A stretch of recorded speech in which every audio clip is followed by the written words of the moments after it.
امریکہ کی بھارت کے مقابلے میں پاکستان کو رعایت 19% ٹیرف عائد کر دیا۔ جنوبی ایشیا کے 3 بڑے ممالک میں سے پاکستان کو سب سے زیادہ رعایت دی گئی۔ بھارت پر 25% جبکہ بنگلہ دیش پر 20% جوابی ٹیرف عائد کیا گیا۔ وائٹ ہاؤس کے مطابق جنوبی افریقہ پر 30 اور سوئٹزرلینڈ پر 39%، ترکی پر 15% ٹیرف عائد کیا گیا۔ مشرق وسطی میں امریکہ کے انتہائی قریبی اتحادی اسرائیل پر 15% ٹیرف عائد کیا گیا۔ پالیسی پر اختلافات کے سبب امریکہ نے کینیڈا پر ٹیرف 25 سے بڑھا کر 35% کر دیا۔ ٹیرف سے متعلق چین کے بارے میں کوئی حتمی فیصلہ نہیں کیا گیا۔ امریکی وزیر خزانہ اسکاٹ بیسنٹ کی بھارت پر کڑی تنقید، کہا بھارت کے ساتھ تجارتی مذاکرات پر مایوسی ہوئی۔ امریکہ کی تجارتی ٹیم بھارت کے رویے سے مایوس ہے۔ بھارت روس پر پابندیوں کے باوجود بڑی مقدار میں خام تیل خرید کر اسے ریفائن کر کے دیگر ممالک کو فروخت کرتا ہے۔ بھارت عالمی سطح پر ذمہ دار کردار ادا نہیں کر رہا، جو بین الاقوامی تجارتی شفافیت اور پالیسیوں کے خلاف ہے۔ بھارت کے ساتھ اختلافات راتوں رات حل نہیں ہو سکتے۔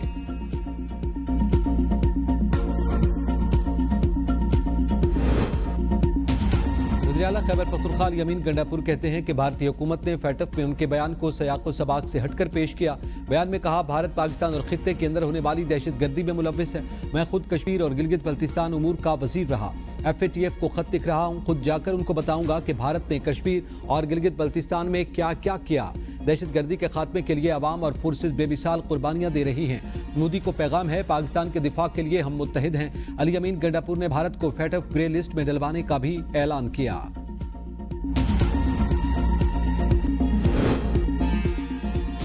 راولپنڈی، اسلام آباد سمیت پنجاب کے مختلف علاقوں میں بارش۔ ہارون آباد میں بادل کھل کر برسے، نشیبی علاقوں میں داخل گلی محلے اور بازار ندی نالوں کا منظر پیش کرنے لگے۔ پاک پتن شہر، ملکہ ہانس، نورپور اور بنگلہ حیات سمیت دیگر علاقوں میں بھی وقفے وقفے سے بارش کے باعث پاک پتن میں کئی قبریں زیر آب آ گئیں۔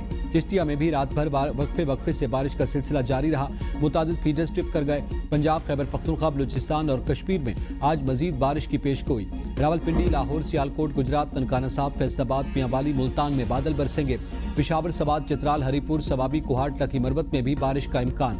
سندھ کے بیشتر علاقوں میں موسم گرم اور حبس رہنے کی پیشگوئی۔ شام کے اوقات میں تھرپارکر، عمرکوٹ اور ساحلی علاقوں میں بارش کا امکان۔ دیر، سوات، شانگلہ، مانسہرہ، کوہستان، ایبٹ آباد، کرک، ہنگو کے برساتی ندی نالوں میں طغیانی کا خطرہ۔ کشمیر، مری اور گلیات میں لینڈ سلائڈنگ کا امکان۔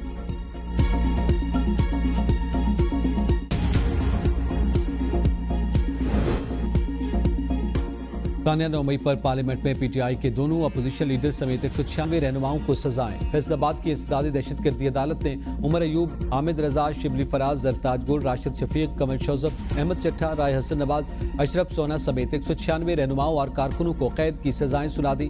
فواد چودھری، زین قریشی اور خیال کاسترو سمیت 88 کو بری کر دیا گیا۔ PTI کا فیصلے کو چیلنج کرنے کا اعلان۔ بیرسٹر گوہر کہتے ہیں کہ بانی نے فیصلہ کرنا ہے کہ ایوان میں جانا ہے یا نہیں، جلد ہم اپنے آئندہ کا لائحہ عمل بتائیں گے۔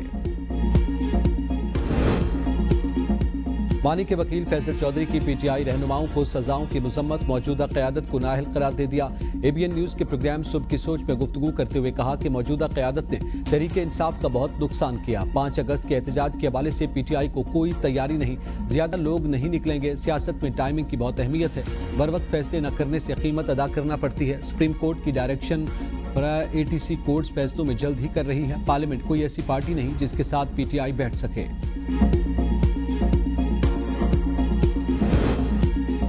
ان 175 مظفر گڑھ کا انتخابی شیڈول معطل۔ لاہور ہائی کورٹ نے سابق رکن اسمبلی جمشید دستی کی نااہلی کے خلاف درخواست کے تحریری حکم میں لکھا کہ درخواست میں اہم قانونی نکات اٹھائے گئے ہیں۔ اٹارنی جنرل 10 ستمبر کو پیش ہو کر وضاحت دیں۔ بیرون ملک سفر پر پابندی کے خلاف درخواست پر اعظم سواتی کو 5 کروڑ روپے کے ضمانتی مچلکے جمع کروانے کا حکم۔ پشاور ہائی کورٹ کی اعظم سواتی کو نیب میں پیش ہونے کی ہدایت۔ نیب حکام اپر کوہستان سکینڈل میں اعظم سواتی سے تفتیش کر رہے ہیں۔ PTI سینیٹر سیف اللہ ابڑو کا نام سفری پابندی کی فہرست میں شامل کرنے کے خلاف کیس۔ اسلام آباد ہائی کورٹ کا وزارت داخلہ کو 30 دن میں درخواست پر فیصلہ کرنے کا حکم۔